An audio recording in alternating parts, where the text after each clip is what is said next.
बिस्मिल्लाहिर्रहमानिर्रहीम। एहसास दवाखाना की तरफ से सेहत का पैगाम सबके लिए, सेहतमंद आवाम सेहतमंद पाकिस्तान, इस मोटो को लेकर आज हम एहसास दवाखाना के हकीम मोहतरम जनाब हाफिज़ इब्रार अहमद कंबोज साहब के पास आए हैं कि वो हमें बताएं कि इस वक्त जो मौसमी बीमारियां आ रही हैं, जो डेंगू का इशू चल रहा है या हेपाटाइटिस, मुख्तलिफ तरह के मर्ज़ों में लोग मुब्तला हो रहे हैं, उनका इलाज क्या है, उनकी एहतियाती तदाबीर क्या हैं। आज हम आपकी मुलाकात उनसे करवा रहे हैं। इसके अलावा अगर आप किसी बारे में, किसी बीमारी के बारे में, किसी मेडिसिन के बारे में कोई मशवरा करना चाहते हो तो आपकी स्क्रीन पर एहसास दवाखाना के नंबर चल रहे हैं, आप उन पर कॉल करके उनसे मशवरा भी ले सकते हैं और किसी तरह की मेडिसिन के बारे में पूछ सकते हैं। इसके साथ साथ हम आपको एक खुशखबरी सुनाते जाएं कि एहसास दवाखाना आपके लिए किसी किस्म की आपको मेडिसिन की ज़रूरत है वो वीपी पार्सल भेजने की सहूलत भी देता है। जी हकीम साहब, बताइएगा ज़रा, आजकल मौसमी वबा फैली हुई है कि बुखार हो रहा है, कई लोग उसे कहते हैं कि ये डेंगू हो गया है, इसके बारे में आप क्या कहते हैं? क्या तदाबीर हैं जिनकी वजह से इख्तियार करके डेंगू से बचा जा सकता है, मौसमी बुखार से महफूज रखा जा सकता है? अल्हम्दुलिल्लाह, अल्लाह मल्ला नबी अबादा, आऊज़ु बिल्लाहि मिनश शैतानिर रजीम, बिस्मिल्लाहिर रहमानिर रहीम। मौसमी बुखार आज से नहीं है, ये डेंगू बुखार का जो मामला है ये 2, 3, 4 साल से हमारे सामने आया है। ये पहले भी होता था। असल इसकी जो वजह है वो ये है, मौसमी बुखार जिसको हम मलेरिया बुखार भी कहते हैं, ये मच्छर के कट जाने की वजह से होता है। जितना मच्छर आज से 4, 5 या 10, 20 साल पहले शहरों या गांवों में होता था,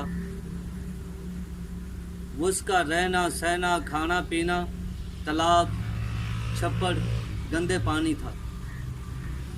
जो आजकल हमारे नाले हैं वहाँ भी गंदा पानी नहीं बहता। अगर आप पानी को गौर से देखें तो पानी नाले का भी साफ़ है और छप्पड़ का पानी भी साफ़ है। और घरों के अंदर इसकी इतनी बेहतियाती है, घर में पानी स्टोर करने के लिए लोगों ने टैंकी वगैरह नहीं बनाई या बड़ा कूलर या बड़ी बाल्टी नहीं रखी। किसी को अगर एक गिलास की भी ज़रूरत है तो उसने अपना पंप चलाकर पानी हासिल कर लिया। पानी का एक गिलास हासिल करता है, ज़ाया 4-5 गिलास हो जाएंगे। वो जो 4-5 गिलास ज़ाया हुए हैं वो भी वजह है कि नालियों के अंदर पानी, छपड़ों में पानी, जहाँ पानी गांव का या शहर का जमा होता है वहाँ पानी साफ़ है। और जितना जहरीला और जालिम मच्छर साफ़ पानी का है उतना गंदे पानी का नहीं है। इसकी वजह यही है कि साफ़ पानी का मच्छर जब इंसान को कटता है तो जो आजकल नई तहकीक है उसके मुताबिक इस मलेरिया बुखार को डेंगू कहा जाता है। इससे बचाव की क्या तदाबीर आप बताते हैं कि किस तरह बचा जा सकता है इससे? इससे बचने का बेहतरीन तरीका जो ये है कि हर इंसान को अपने घर में जो उसका नलका लीक करता है उसकी लीकेज बंद करनी चाहिए। जो उसने अपने घर में पानी स्टोर किया है उसको ढक्कन के साथ ढांप कर रखना चाहिए। बिला वजह बेजा पानी जो है वो ज़ाया नहीं करना चाहिए। अगर पानी पर जितना भी आप कंट्रोल करेंगे उतना ही आप इस डेंगू और मलेरिया बुखार से बच सकते हैं। इन सब ये गर्दन तोड़ बुखार और डेंगू बुखार में कोई फ़र्क है या एक ही चीज़ के दो नाम हैं? असल में बुखार के कई नाम हैं, 1-2 नाम नहीं। इन बुखारों को अगर जमा किया जाए तो बेशुमार नाम इसके आ जाते हैं और उनके इलाज हमारे पाकिस्तान की जड़ी बूटियों में ही मौजूद है। आज से तकरीबन 60-65 साल पहले या इससे 2 साल ज़्यादा या कम, हरीचंद मुल्तानी ने एक किताब लिखी है हिंदुस्तान की जड़ी बूटी। ये गालिबन पाकिस्तान बनने से पहले का ही नाम है जो उसने हिंदुस्तान की जड़ी बूटियों का नाम दिया अपनी किताब को। اس کے اندر جتنی بھی ہمارے پاکستان میں ہماری زمین میں جڑی بوٹیاں پائی جاتی ہیں اس ہر بوٹی کی تصویر اور اس بوٹی کے فائدے اور نقصان اس نے اپنی اس کتاب میں درج کر دی ہے تاکہ کسی بھی آدمی کو بوٹی تلاش کرنے میں کوئی کسی طرح کی پرابلم یا پریشانی کا سامنا نہ کرنا پڑے۔ اگر ہر آدمی اپنے گھر کے اندر اپنا ہی علاج یا اپنے بیوی بچوں کا علاج کرنا چاہے تو اس کتاب سے وہ ہر طرح کا فائدہ حاصل کر سکتا ہے۔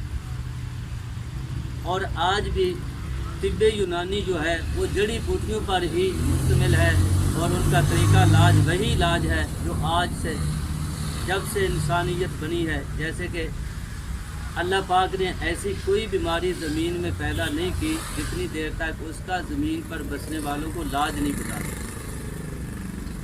بہت مشہور مثال ہے ہمارے سامنے حضرت موسیٰ علیہ السلام کی۔ اس کے پیٹ میں ایک دفعہ درد ہوا، کہنے لگے اللہ پیٹ میں درد ہے۔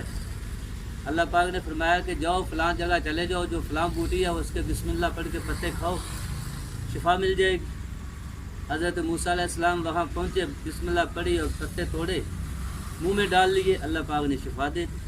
کچھ عرصے بعد وہی بیماری دوبارہ پھر شروع ہوئی، اسی پودے کے پاس گئے، پتے نوچے، منہ میں ڈالے، کئی دفعہ ڈالے مگر فائدہ نہیں ہو رہا۔ پھر اللہ کے نبی تھے، اللہ پاک کے ساتھ بات کی، اللہ بوٹی بھی وہی ہے، کھانے والا بھی میں وہی انسان ہوں، تکلیف بھی وہی ہے مگر فائدہ نہیں ہوا۔ اللہ پاک نے فرمایا کہ میرے نبی موسیٰ اس بوٹی کے اندر شفا نہیں ہے، شفا تو میرے نام میں ہے۔ اس وقت آپ نے میرے حکم سے اور بسم اللہ پڑھ کے کھائی، اب جتنی بار بھی کھائی ہے آپ نے اپنی مرضی سے کھائی اور بسم اللہ بھی نہیں پڑھی۔ اس سے معلوم ہوا کہ جب بھی انسان دوائی کو استعمال کرے تو بسم اللہ لازمی کرے، کیونکہ شفا تو اللہ کے نام میں۔ کسی بھی دوائی میں شفا نہیں ہے، نہ ہی اس نیت سے کھانی چاہیے کہ مجھے اس دوائی سے فائدہ ہوگا۔ اللہ پاک نے خود فرمایا ہے کہ اگر آپ بیمار ہیں، کسی طرح کی آپ کو تکلیف ہے، پریشانی ہے، تو آپ کے آس پاس جو اس بیماری اور اس تکلیف کا علاج کرنے والے لوگ ہیں آپ ان کے پاس پہنچیں، اپنا علاج کروائیں، مگر اس نیت سے نہیں کہ میں فلاں آدمی کے پاس جاؤں گا، دوائی لوں گا، مجھے فائدہ پہنچ جائے گا۔ یہ شرک ہے، شرک اللہ پاک کو بالکل پسند نہیں ہے۔ دوائی اس نیت اور اس ارادے اور اس ذہن سے کھانی چاہیے کہ اللہ مجھے شفا دے گا، اور حکیم اور ڈاکٹر کے پاس آپ نے اس نیت سے جانا ہے کہ ہمارے رب کا حکم ہے، اور اس ڈاکٹر یا حکیم صاحب کے پاس دواخانہ میں جتنی بھی جڑی بوٹیاں یا دوائیاں موجود ہیں اس میں ہزاروں لوگوں کا روزگار ہے۔ جو ڈاکٹر صاحبان کے پاس دوائیاں پڑی ہیں اس میں بھی ہزاروں لوگوں کا روزگار ہے۔ اللہ پاک نے اپنی مخلوق کا روزگار چلانے کے لیے ہم پر یہ حکم لازم کر دیا ہے کہ جب بھی کسی کو کسی طرح کی کوئی تکلیف ہو تو وہ اس کا علاج کرے اور دوائی کھائے، شفا میں دوں گا۔ حکیم صاحب آپ کے پاس یہ ڈینگی بخار ہے، اس کا علاج تقریباً کتنی دیر تک چلتا ہے، یا کتنے ماہ کا، کتنے سال کا، کتنے دنوں کا ہے کہ مریض کتنے دنوں میں صحتیاب ہو سکتا ہے؟ اصل میں اس معاملے میں آج کل ہماری جو حکومت وقت ہے وہ بہت پریشان ہے۔ آج بھی اللہ کی رحمت اور اللہ کے فضل و کرم سے جس بیماری، جس ملیریا بخار کو ڈینگی کا نام دیا گیا ہے، آج بھی ہم اسی ہی طریقہ کار سے اور انہی ہی جڑی بوٹیوں سے جو پہلے ہمارے باؤ اجداد علاج کرتے آئے ہیں، 1.5-2 ہفتے کے اندر ڈینگی بخار سے نجات حاصل کی جا سکتی ہے۔ ناظرین، اگر آپ کا کوئی پیارا خدا نہ خواستہ ڈینگی میں مبتلا ہے تو پہلی فرصت میں احساس دواخانہ پر رابطہ کیجیے اور بہت سستے داموں میں اپنے مریض کا علاج کروائیے اور بیماری سے نجات حاصل کیجیے۔